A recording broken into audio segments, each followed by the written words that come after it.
tuko na furaha ya kwezi kuyako bajima siku ya leo d'être en vie aujourd'hui.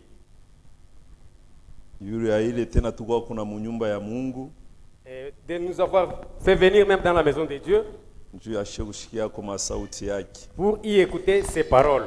njoo ile jina la Mungu wetu lipate kupewa sifa. Et pour cela que le nom de notre Dieu soit loué. Hakuna kintu kia mafa pa hii dunia kinapita bujima. Rien n'est si important sur la terre qui surpasse la vie. Hata kama uko mgonjwa, Même si tu es malade, lakini kama uko mjima, mais si tu es en vie, uko muntu wa heri. tu es un bienheureux. Njoo pale uko na pumzi ya bujima ndani yako. Lorsque tu as le souffle de vie en toi, uko na occasion ya weye kutengeneza maisha yako. tu as de l'occasion d'arranger ta vie. Uko na occasion ya weye kutubu makosa yako na manzambi yako. Tu as l'occasion de te repentir sur tes Na ni péchés. kama uko mjima Et c'est ndio utakuya na uwezo ya kuwezi kumtukuza Mungu na kumwabudu. C'est lorsque tu es en vie que tu auras l'occasion de louer et glorifier le Seigneur. Alléluia. Amen. C'est pourquoi mes bien-aimés frères, Kwa maana bandugu bapendwa, nous devons être reconnaissants envers notre Dieu tunapaswa kuwa na shukrani mbele ya Mungu wetu. de ce qui nous garde encore en vie. Munamuna ambaye anituchunga muuzima na Parce sasa. que si nous sommes en vie aujourd'hui, Kama tuko hai na leo, il n'y a pas quelque chose de meilleur que nous avons fait pour notre Dieu, hakuna kitu kizuri kenye tulimfanizia Mungu mais wetu. c'est seulement sa grâce et son amour envers nous. Ila tu ni neema na mapendo yake kwetu. Et d'autant plus qu'il voit que nous ne sommes pas encore accomplis en nous. Hasa zaidi wakati wote ndani mwetu hamjatimilika Voilà bado. pourquoi il nous protège jalousement sur cette terre. Ndio maana anituchunga na buivu mwi dunia. Nous avons travaillé les mêmes travaux que les autres, Tulitumika makazi sawa na bengine, mais les mêmes activités que nous avons effectuées, lakini makazi ile sisi tulifanya. les autres en ont connu des accidents Bengine balipata majali et en sont morts pour cela. na banafari mwile makazi. Mais nous, Dieu nous a gardés. Lakini sisi Mungu anatuchunga hako. Que son nom soit loué. Kumbe jina lake lisifiwe. L'homme de Dieu dit ceci: Mtumishi wa Mungu anasema hivi, c'est dans la prédication reconnaître les jours et son message, ni mahubiri inaitwa kutambua siku na ujumbe wayo. page 9, Ukurasa kenda, il n'y a pas de paragraphe. amna aya. Le prophète dit ceci: Nabii anasema hivi, peu importe votre degré de sanctification, ijapokuwa kiwango gani unajitakasa, et aussi bien que vous viviez, hasa zaidi wakati wote ungali naishi, la mort n'y changera rien, lufu alutageuza kitu si ce n'est votre lieu de résidence. isipokuwa tu fazi yenye uko naishi. Alléluia. Amen. Si vous n'acceptez pas toute la parole de Dieu Ukikosa kuitika neno yote ya Mungu et la manière dont elle est écrite, na namuna inaandikwa, vous ne le ferez pas non plus là-bas. hautaifanyaka hata kule ngambo.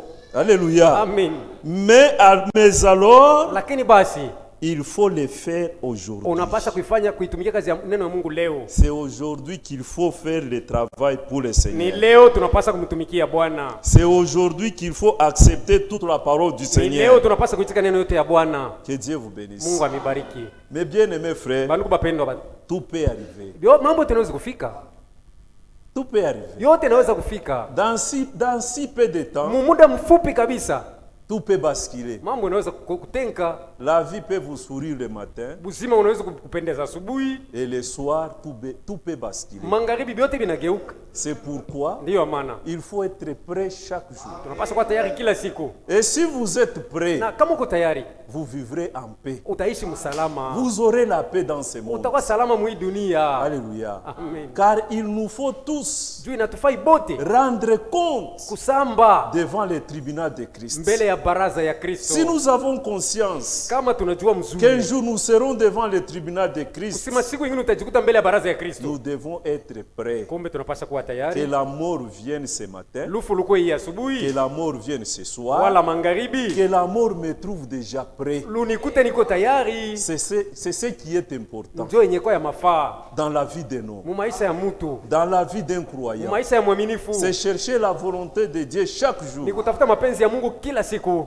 Essayer de marcher plus près de Dieu chaque jour. Kupima kumkaribia Mungu kabisa kila siku. Dieu connaît nos faiblesses. Mungu anajua madhaifu yetu. Il sait de quoi nous avons été formés. Anajua tulifanikwa na nini. Nous sommes la poussière. Sisi ni mavumbi tu. La poussière de la terre. Mavumbi ya udongo. Et la Bible Na dit, Biblia inasema, si Dieu trouve de la folie chez ses anges, kama Mungu anaona bazimu kwa malaika yake, à combien plus forte raison itakuwa mara ngapi aux sasa fils des hommes kwa batoto ya qui ont batu été créés de la poussière de la wale terre. baliumbwa kutoka mavumbi ya Nous ne udongo. sommes pas saints. Hatuna batakatifu. Il y a quelqu'un qui nous rend saints. Kwa ule wanatufanya kuwa C'est batakatifu. celui qui est mort pour Ni nous ule alitukufilia à la croix de kwa Golgotha. msalaba wa Golgotha. Ce qui nous importe, nous, Ishe ya mafaa c'est kwetu de croire en son ni nom, kumwaminia ule alitukufilia mjina de yake, croire à l'œuvre accomplie à kuamini Golgotha. kazi alitimiza kwa Golgotha. Que Dieu vous Mungu bénisse. amibariki. Nous sommes des peuples errés. Tuko taifa yenye uheri, Avoir un sacrifice parfait kupata ko sadaka kamilifu qui est Jésus-Christ. aliye Yesu Kristo. Écoutez mes bien-aimés frères, Msikieni banduku bapendwa, avant d'entrer dans notre prédication, mbele ya kuingia mahubiri yetu, quand les manges, wakati ba majusi, quand les manges, s'il vous plaît frère, quand les manges sont allés voir l'enfant Jésus, wakati ba majusi balienda kumuona mtoto Yesu, ces gens-là étaient inspirés. bale batu balisukumwa na roho wa Mungu. Alléluia. Amen. Quand ils sont arrivés là-bas, Wakati balifika kule,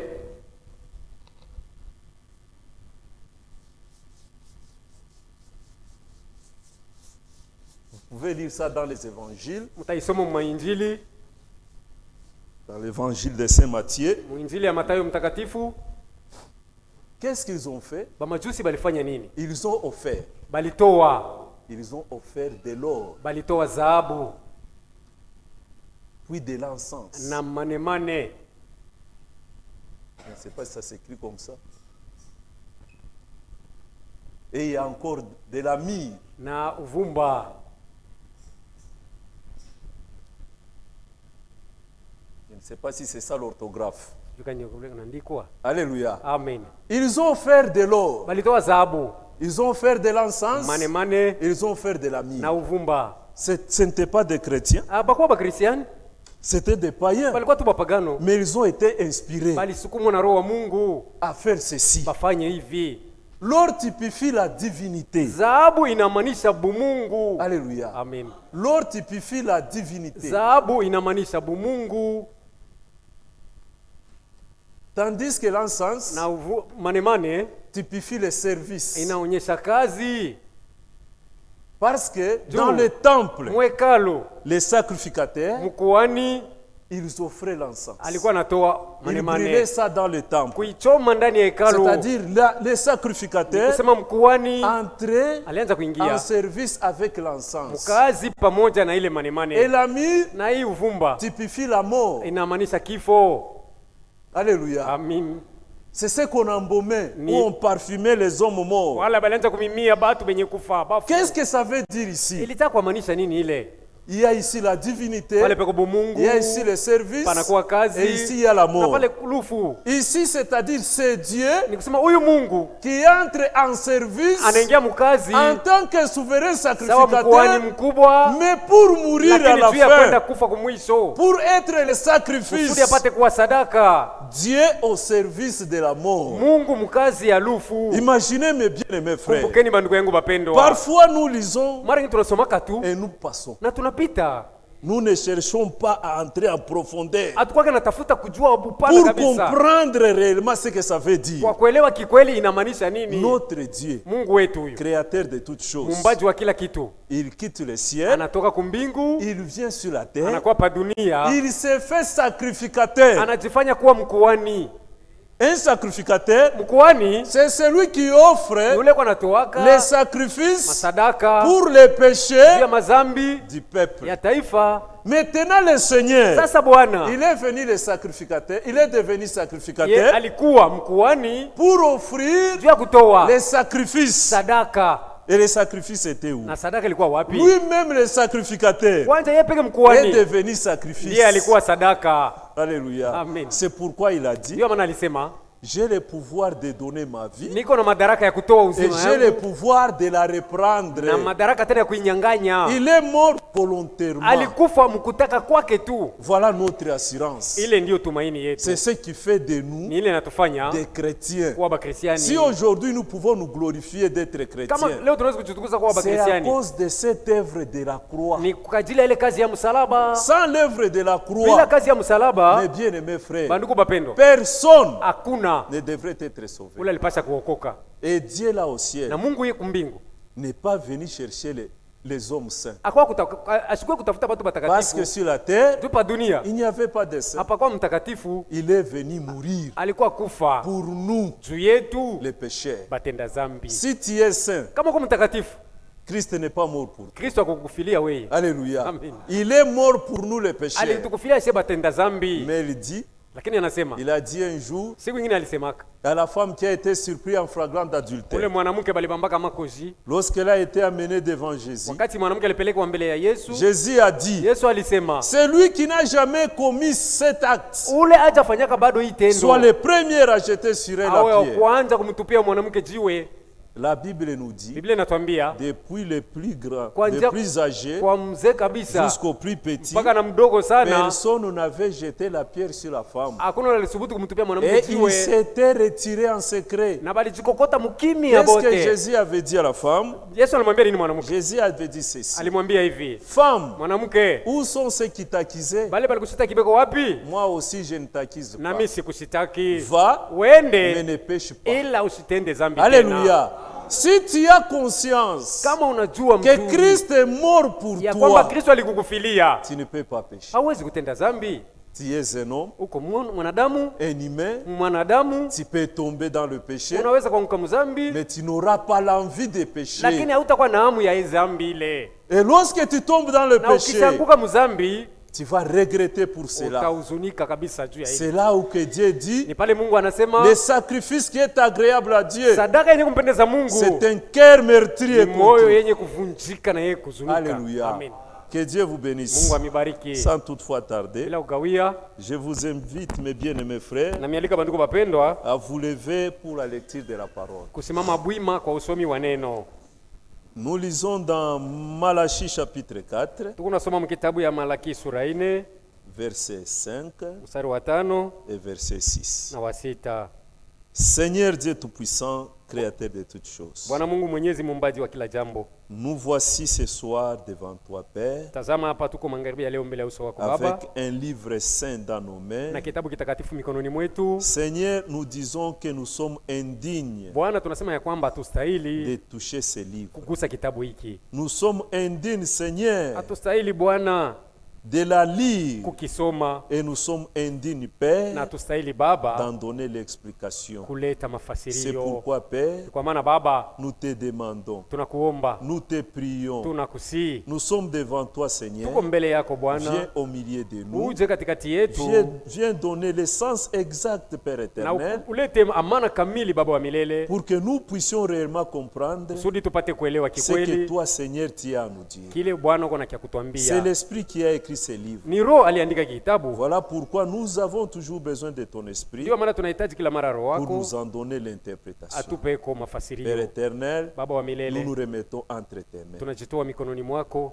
Oui, moi qui parle, Seigneur, unimimie mafuta mimi atasema, et oui, chaque oreille qui t'écoute ce soir. na mimia mafuta kila siku itakusikia magharibi ya C'est dans leo. le nom de Jésus Ni mjina ya que Yesu nous prions ici avec tunaomba foi. hivi na imani. Amen. Amen. Nous lisons dans Malachie chapitre 4, Tunasoma Malaki sura 4 verset 5 mstari wa 5 jusqu'au verset 6. mpaka na wa 6. Voici, je vous enverrai Élie le prophète, Angalieni, nitawatumia Eliya nabii avant que le jour de l'Éternel arrive. mbele ya siku ya wamilele ifike, Ce jour grand et redoutable. siku kubwa na ya kuogopesha. Il ramènera les cœurs des pères à leurs enfants Atarudisha moyo wa bababa kwa babu batoto et les cœurs des pères et les cœurs des enfants à leurs pères, na moyo wa batoto kwa bababa, des pères que je ne vienne frapper les pays d'interdit. ili nisije piga dunia kwa laana. Apocalypse chapitre 10, Ufunulo sura yake 10, Apocalypse 10, Ufunulo sura 10 verset 5. mstari wa 5. Et l'ange, commençons au verset 5. Tuanzie mstari wa kwanza. J'ai vu un autre ange puissant Nikamwona malaika mwingine wa uwezo qui descendait du ciel, alikuwa anashuka toka mbinguni, enveloppé d'une nuée. mwenye kufinikwa na wingu. Au-dessus de sa tête était l'arc-en-ciel, Juu ya kichwa chake palikuwa upindo wa mvua, et son visage était comme le soleil, na uso wake ulikuwa sawa jua, et ses pieds comme des colonnes de feu. na miguu yake sawa manguzo ya moto. Il tenait dans sa main un petit livre ouvert. Mkono yake mlikuwa ka kitabu kadogo yenye kufunguka. Il posa son pied droit sur la mer akatia mguu wake wa kuume pa bahari et son pied gauche sur la terre. na mguu wa kushoto pa udongo, Et il cria d'une voix na forte, akapaza sauti ya nguvu comme rugit un lion. kama vile simba na nguruma. Quand il cria, Wakati alipaza sauti, les 7 tonnerres firent entendre leur voix. miungurumo 7 ikasikilizisha masauti yayo. Quand les 7 tonnerres eurent fait entendre leur Na voix, wakati ile miungurumo 7 ilisikiliza masauti yayo, j'allais écrire. nilipasha kuandika, Mais j'entendis du ciel une voix qui disait, lakini nikasikia toka mbingu sauti iliniambia, celle-ci qu'ont les 7 tonnerres tia miuri ile inasema miungurumo 7 et ne l'écrit pas. na usiandike. Et l'ange Na malaika que je voyais debout sur la mer et sur la terre ule nilimuona bwima pa bahari na pa udongo, leva sa main droite vers le ciel. kainua mkono wake wa kuume mbinguni. Vous pouvez vous asseoir. Mnaweza kuketi.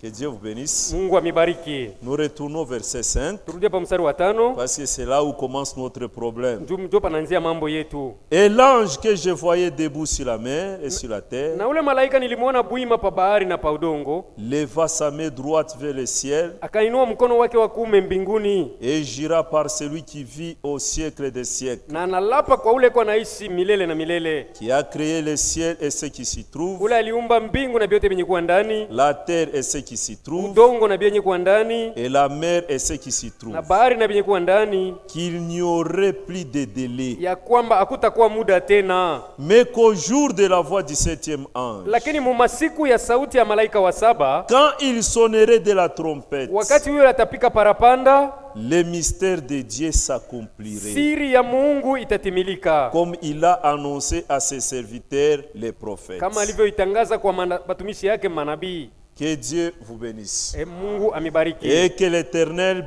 ajoute ses bénédictions à la lecture de sa Na parole. wa milele aongeze mabaraka kusomi wa neno lake. Mes bien-aimés frères, Banduku bapendwa, notre prédication mahubiri yetu fait suite à la prédication que j'avais prêchée ici. inaambatana na ile mahubiri nilihubiri tena hapa.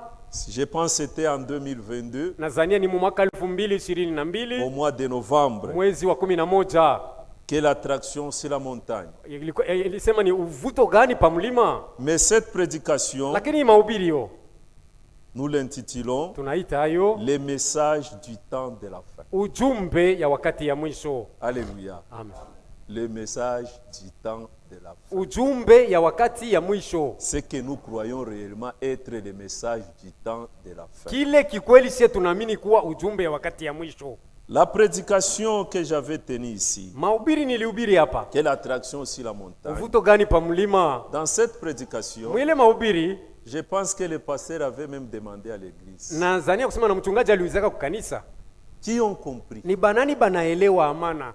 Il y avait des mains qui se sont levées Pale kwa mikono iliinuka et les autres n'avaient pas levé leurs mains. na bengine habakuinuaka mikono yao. Et moi j'avais dit Mimi nilisema que cette brochure, kusema hii buku je l'ai depuis 1998. niko nayo tangu mwaka Je ne l'ai 1988. jamais compris. Si aelewaka bado Ce n'est qu'en 2022 ni paka mwaka que j'avais 2022 compris de quoi il s'agissait. ndio mimi naelewa amana ilikuwa ndani. Alléluia. Amen.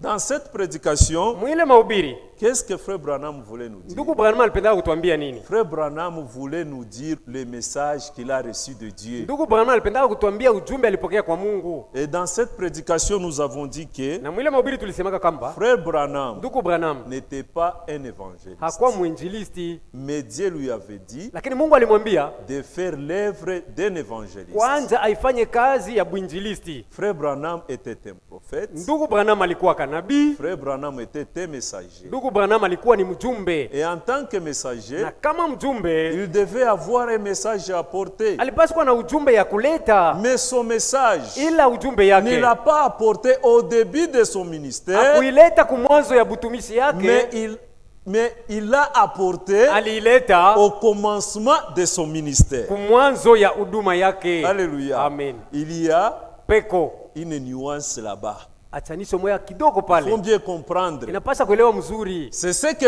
lui-même dit. Ni kile mwenye Branham iko Qui n'a nasema. pas apporté son message. Ni kusema hii ujumbe ya kuileta. Au début, Kumwanzo kabisa kule. lorsqu'il entrait en service, Wakati alianza kazi, il a commencé en tant alianza qu'évangéliste. sawa Il mwinjilisti. n'a pas apporté son message. Pale ya kuileta ujumbe Il n'a yake. pas exercé son ministère. Akutumikia na huduma yake Il yenyewe. a apporté son message quand? Ujumbe alieta wakati C'est gani? lorsqu'il a commencé à apporter, c'est lorsqu'il a commencé à exercer son Ni ministère. wakati alianza kutumikisha sasa huduma yake ya unabii. C'est ce que lui-même appelle Ni kile yeye pekee anaita le troisième poule. uwezo ya tatu. Alléluia. Amen. Wow, j'ai laissé le brochet là-bas. Beaucoup Il de appelle ça le troisième Hii poule. anaita nguvu ya uwezo ya tatu.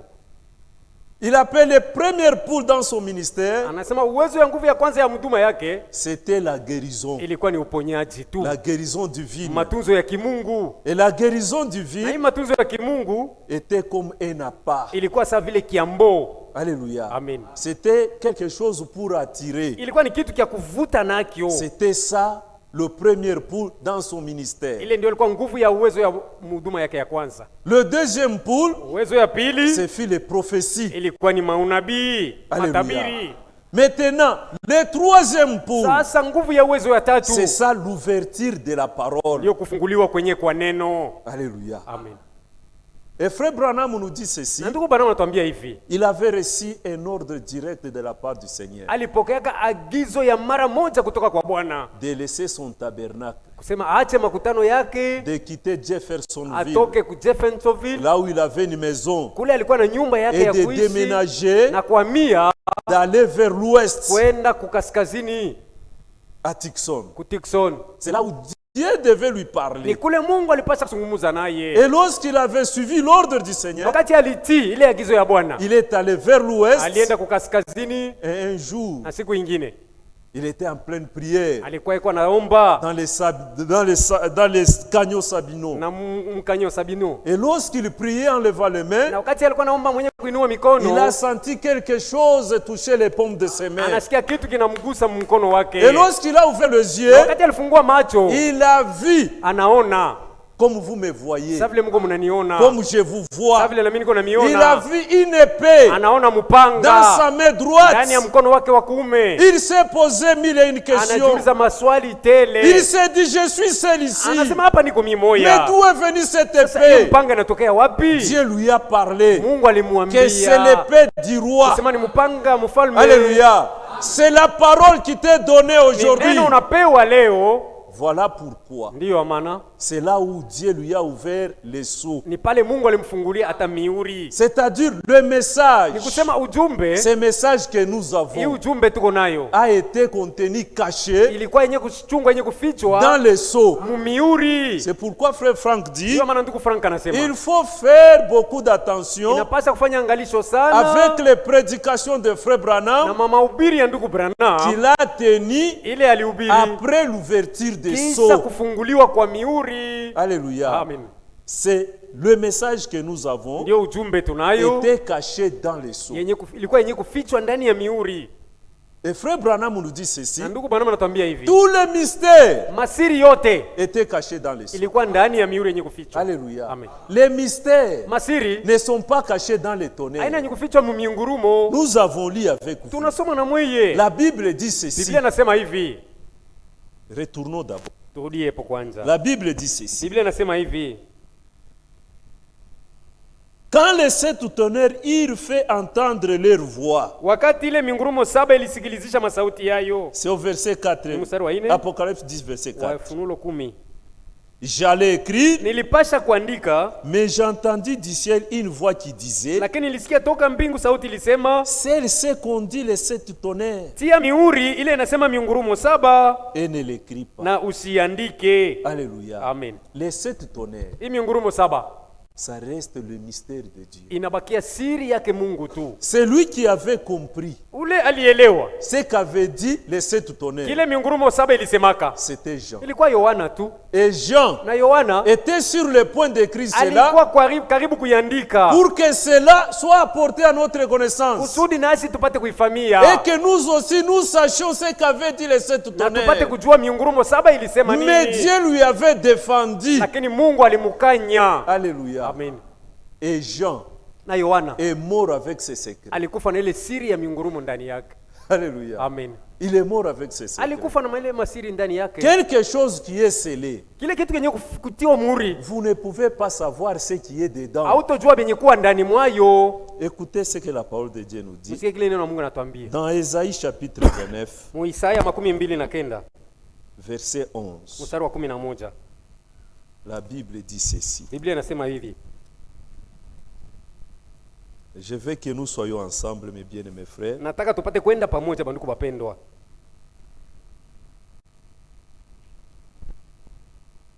Commençons verset 10. Tuanze mstari wa 10. Car l'Éternel a répandu sur vous un esprit d'assoupissement. Sababu wa milele aliweka juu yenu roho ya usingizi.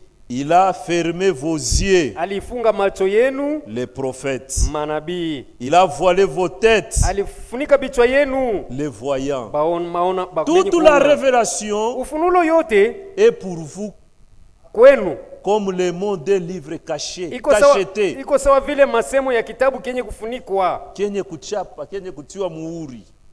Toute la révélation Ufunulo yote est pour vous comme le mot d'un livre cacheté kwenu iko sawa masemo ya kitabu kenye kutiwa muhuri, que l'on donne à quelqu'un qui sait lire kenye kile kitabu bakimupa ule anajua kusoma en disant na kusema lis donc cela, kumbe usoma biko ndani, et qui répond na huyu atajibu je ne le puis sitoweza, car il est cacheté. sababu ni kenye kutiwa muhuri. Alléluia. Amen. Est-ce que vous comprenez? Je munalewa Même si tu sais lire hata kama unajua kusoma un livre qui est scellé, kitabu kenye kufungwa kenye kutiwa muhuri tu ne peux pas la lire. hautaweza kukisoma. Alléluia. Amen.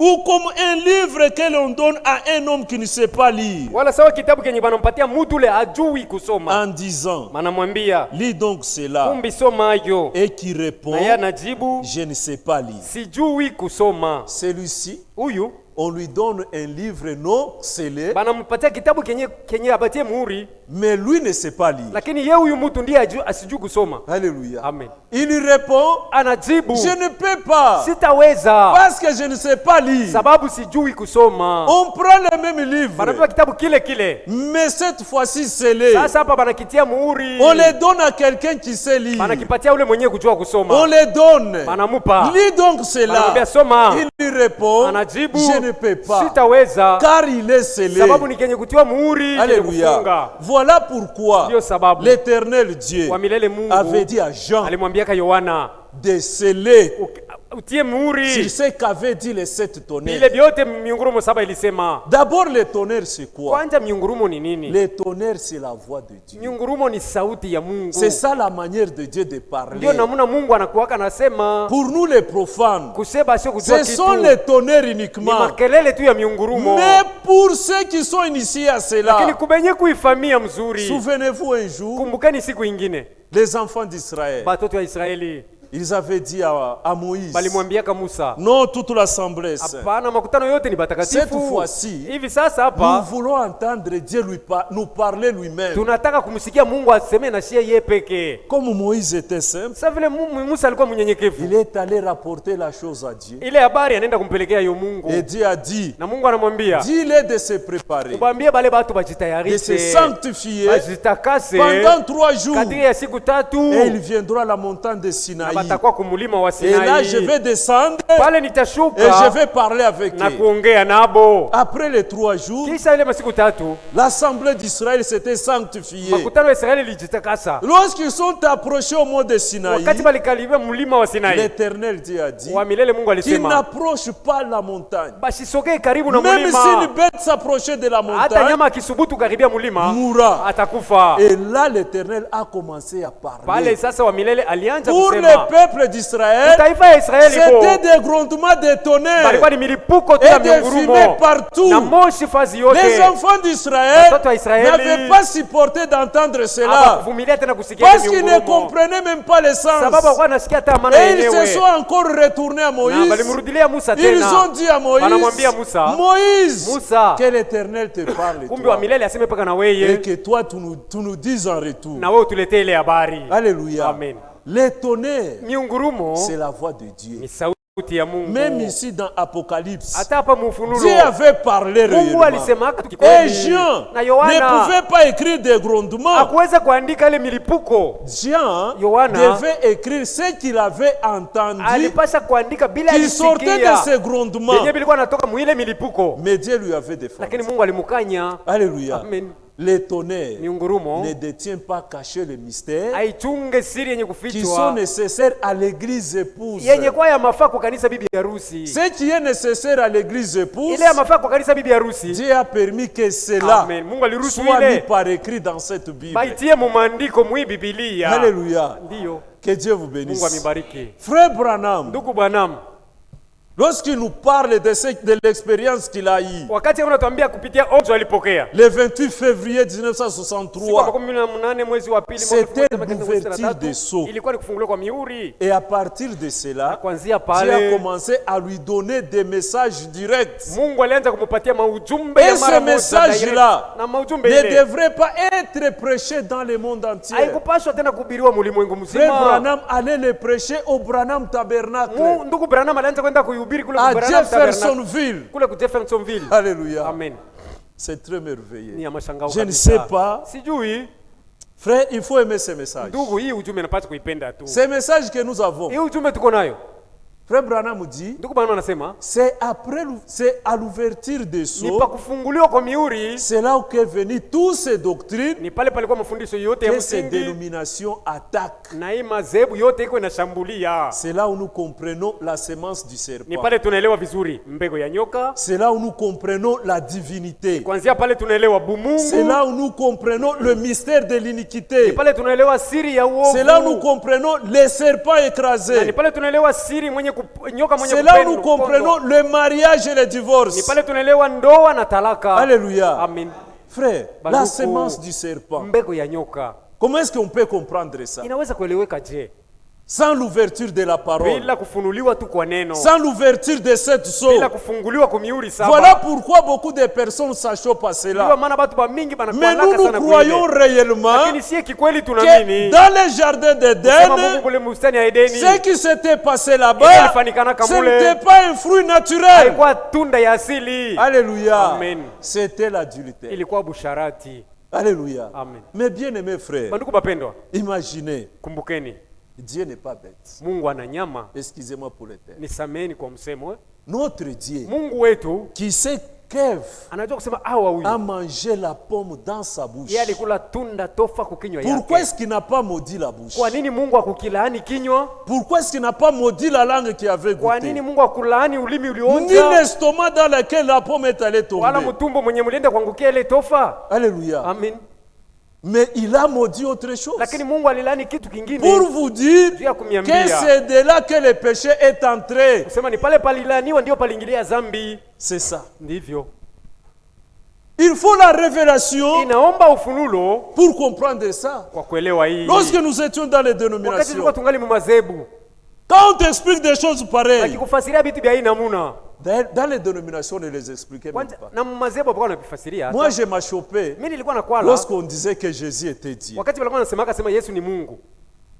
En tout cas, il n'y avait personne qui pouvait me convaincre Hakuna ule aliweza kunihakikishia que hii Jésus mambo. était Dieu. Kusema Yesu ndiye Mais alikuwa aujourd'hui, Mungu. Ila leo lorsque je prends seulement la Bible, nikibeba tu hii Biblia de la Genèse à l'Apocalypse, mwanzo na ufunulo, je ne vois que le Seigneur Jésus. niko namuona mpaka Bwana Yesu Kristo mu maandiko. Alléluia. Amen. Ça, c'est la révélation de la Hii parole. ndio ufunulo wa neno. C'est ce qui a été le troisième pôle Ndio ilikuwa nguvu ya uwezo dans ya le tatu ministère de Frère Branham. huduma ya ndugu C'est de là Branham. qu'est sorti le message du temps de la Na ni fin. pale ndio palitoka ujumbe ya wakati ya mwisho. Nous essayons d'abord de poser les jalons. Tuko napima kuweka kwa misingi kwanza.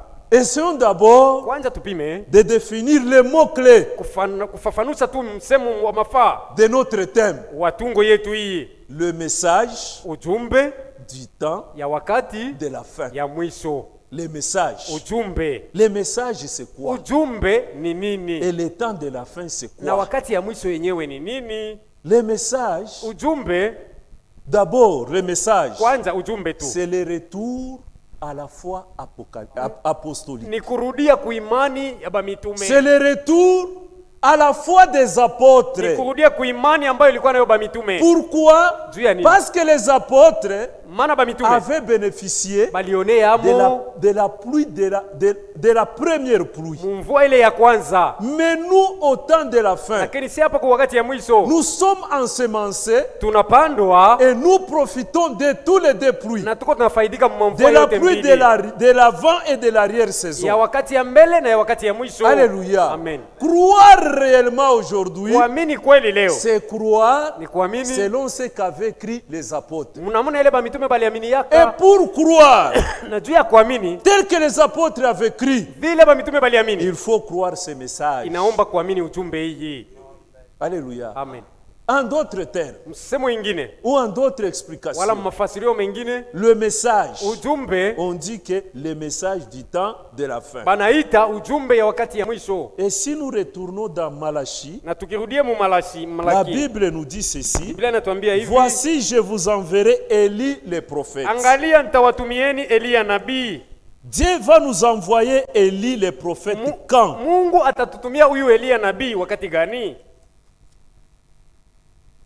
Voici, je vous enverrai Élie le prophète Angalieni nitawatumia Eliya nabii avant que le jour de l'Éternel arrive. mbele ya ile siku ya milele ifike. Ce jour grand et redoutable. Ile siku kubwa na ya kuogopesha. Alléluia. Amen. Le jour de l'Éternel, c'est quoi? Siku ya milele ni nini? C'est le jour du grand jugement. Ni siku ya hukumu kubwa. C'est le jour où notre Seigneur Ni siku ambayo Bwana wetu viendra juger la terre. atakuya kuhukumu dunia. Et ce jour-là, Na siku ile il ne sera pas l'agneau de Dieu qui ôte le péché du monde. hata kuwaka tena mwana kondoo anayeondoa dhambi ya ulimwengu. Non. Hapana. Il sera Atakuwa le lion de la tribu de Juda. simba wa kabila ya Yuda. Il sera le juge suprême de toute la terre. Atakuwa mwamzi wa juu mulimwengu Voilà pourquoi, mzima. mes bien-aimés Ndio frères, maana bandugu yangu si nous bapendwa, devons profiter de la clémence de kama Dieu, tunapaswa kubahatika muneema ya c'est Mungu ni aujourd'hui. leo hii. Parce qu'aujourd'hui, Tu leo notre Seigneur Bwana wetu est encore sur le trône de grâce. angali pakiti ya neema Même pale. ce soir, Hata magharibi Il ya est en train leo d'intercéder pour nous. eko anatuombea. Mais ce jour-là, Lakini ile siku ce yo sera trop tard. muda utoka ushapita. Voilà pourquoi, Ndiyo sababu alléluia, Amen. notre Dieu, Mungu wetu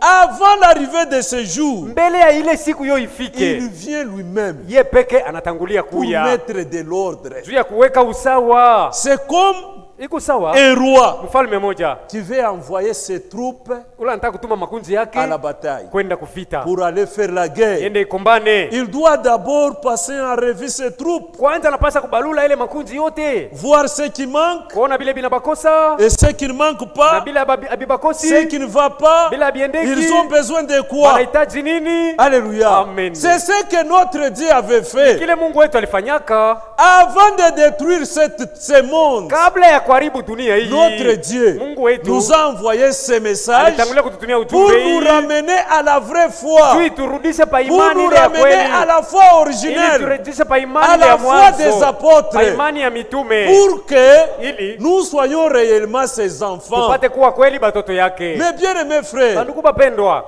Dieu, Mungu dans son amour, yake mapendo il est venu mourir sur la terre. alikuwa kufa pa dunia, Et lorsqu'il est venu na mourir, wakati alikuwa il kufa a fait de nous alitufanya ses fils batoto yake banaume et ses filles. na banamuke.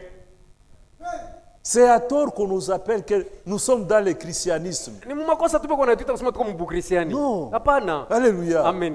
Même les mots chrétiens Hata imseme mwenye bukristiani ne viennent pas de Jésus-Christ, abu kutoka kwa Yesu Kristo ni des apôtres. wala kuba mitume, C'est un nom qui a été donné par les païens. ni jina balitwika bapagano njo baliisema Parce ile que jina. les apôtres Tuba mitume s'identifiaient en toutes choses balikuwa najifananisha mkila kitu à Jésus-Christ. na Yesu Kristo. Ils parlaient comme Jésus. balikuwa nasema sawa Kristo, Ils pratiquaient comme balikuwa Jésus-Christ. natufanya bibi Ils sawa priaient Kristo, comme Jésus-Christ. balikuwa nasali sawa Ils Kristo, prêchaient comme balikuwa nahubiri Jésus-Christ. sawa Yesu Kristo. C'est de là est venu le mot Ni chrétien. kule kulitoka jina ya Bukristiani. Dieu n'est pas venu pour nous faire des chrétiens. Mungu hakuja jua kutufanya Dieu est Bakristiani. venu nous faire ses enfants. Mungu alikuwa kutufanya batoto yake. Alléluia. Même les témoins de Jéhovah, ce sont les chrétiens. Hata bashahidi ya Yehova Les catholiques, ce sont les chrétiens. Bakristiani, Bakatolika ni Bakristiani. Toutes les religions de ce monde Madini yote ya hii ulimwengu qui citent le nom de yenye Jésus-Christ, nataja tu jina ya Yesu ce Kristo, sont des chrétiens. abo ni Bakristiani. Mais là-bas, Lakini mule mo, là où ils sont, mule beko, ce sont des activités religieuses ni seulement. makazi tu ya kidini Mais ndio ici, il y a wanafanya. l'action de Dieu. Ila hapa peko tendo ya Mungu. Voilà pourquoi Ndiyo sababu nous sommes en communion, mes bien-aimés frères, sisi tuko avec mshirika ce que bandugu Dieu fait actuellement. na kile Mungu anafanya mu masiku ya Et leo. la vraie expiation, Na ondoleo ya kweli c'est connaître ni kujua ce que Dieu kile Mungu est en train de faire. eko anafanya. Alléluia. Amen. Que Dieu vous bénisse. Mungu amibariki.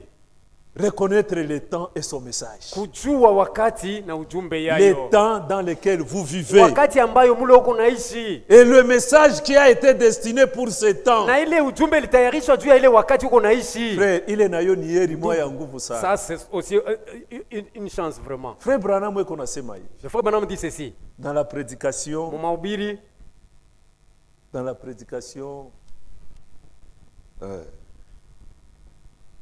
c'est, vous l'avez déjà prêché ici, frère Kaba. mahubiri mwanduku kabasha hubiri yake. C'est dans la prédication, laissez les lieux d'adoration.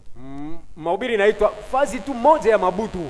Frère Branham dit ceci. Ndugu Branham anasema hivi. Il avait prêché deux fois la même prédication. Mahubiri ile alihubiri mara mbili. Mais je ne connais pas les dates exactement. Lakini sijue matarehe kamili. Dans l'une de ces prédications, Mmoja mwile mahubiri, frère Branham dit ceci. ndugu Branham anasema hivi.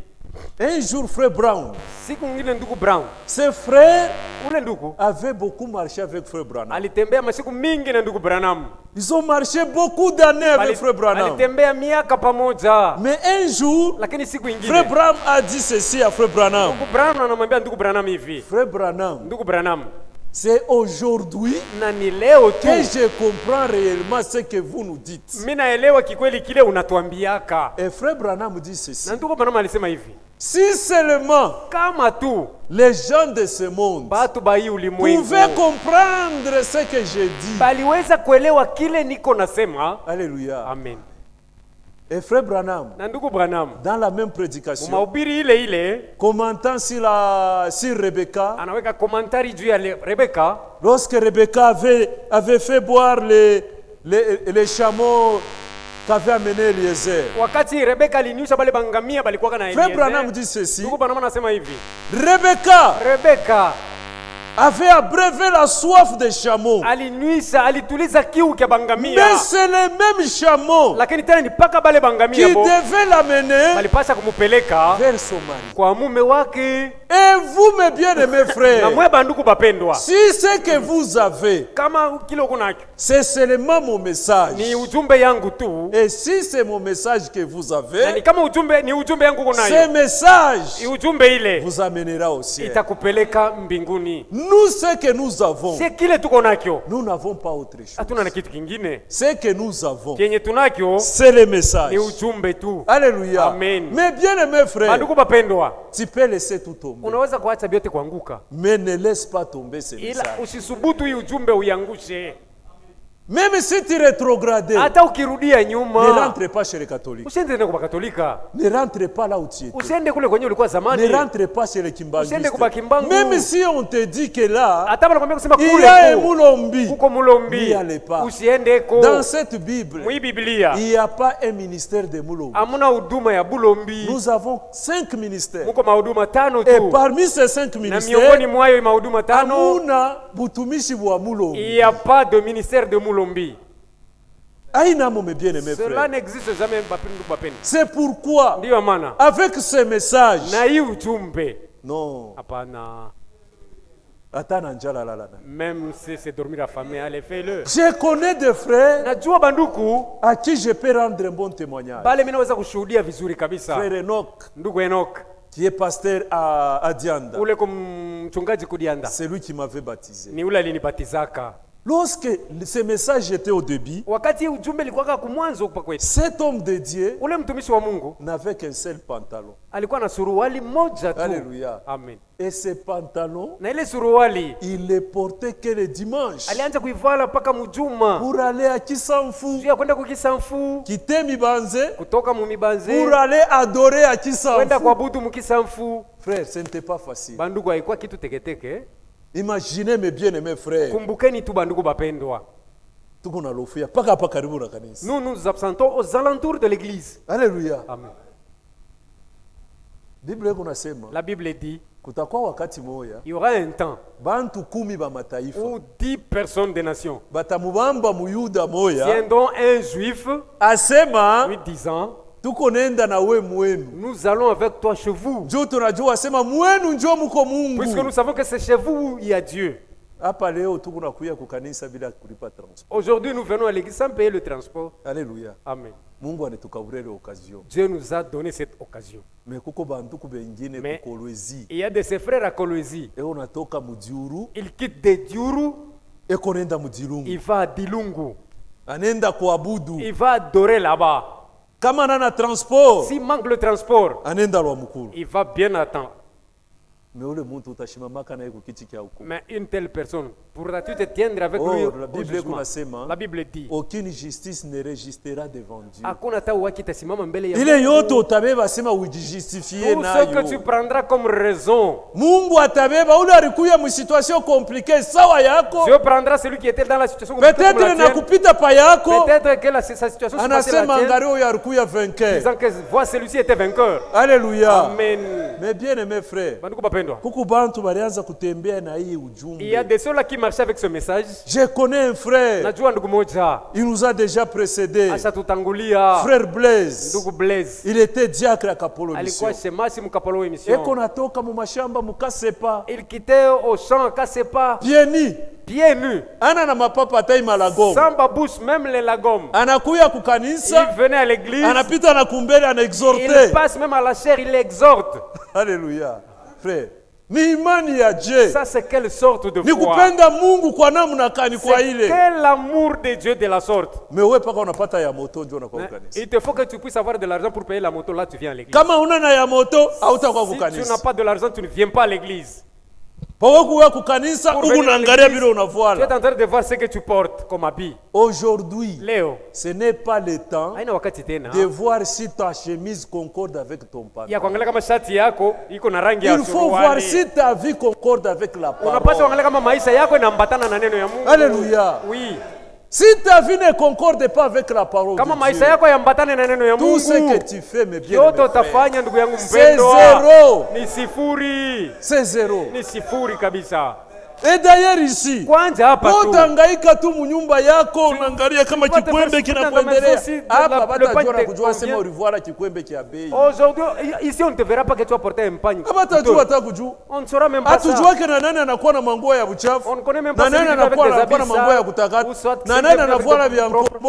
Na Celui nani qui a anavuara porté vya les bei. usagers, celui qui a porté les Unahangaika habits bule. Tu te Kia commences mafaa pour ina rien. manguo Ce yako. qui est important, Kia c'est pas mafaa tes ni wewe habits. kuleta neno ya L'importance, nafsi yako kuneno ya c'est Mungu. apporter ton âme à Na la parole de kufanya en Dieu. sorte Et que faire de sorte maisha que yako ta vie viambatane na neno ya se Mungu. concorde à la parole de Maisha Dieu. yako Que ta viambatane na vie mapenzi se ya Mungu. concorde à la volonté de Dieu. Umupendeze Mungu Que cela plaise à muyako Dieu maisha ya kila dans siku. ta vie de chaque jour. Mungu apate mbariki Que sana. Dieu vous bénisse richement. Mais bien aimé frère, Bandugu bapendwa, Mungu anasema Dieu dit avant ce jour-là, mbele ya ile siku ifike, ce jour grand et ile redoutable. siku kubwa na ya kuogopesha, Siku kubwa na ya le jour kuongopesha. grand et redoutable, Siku ya kuongopesha. le jour redoutable. Frère, Bandugu, ushakuonaka siku ya kuongopesha. Avez-vous déjà vu un jour qui fait peur?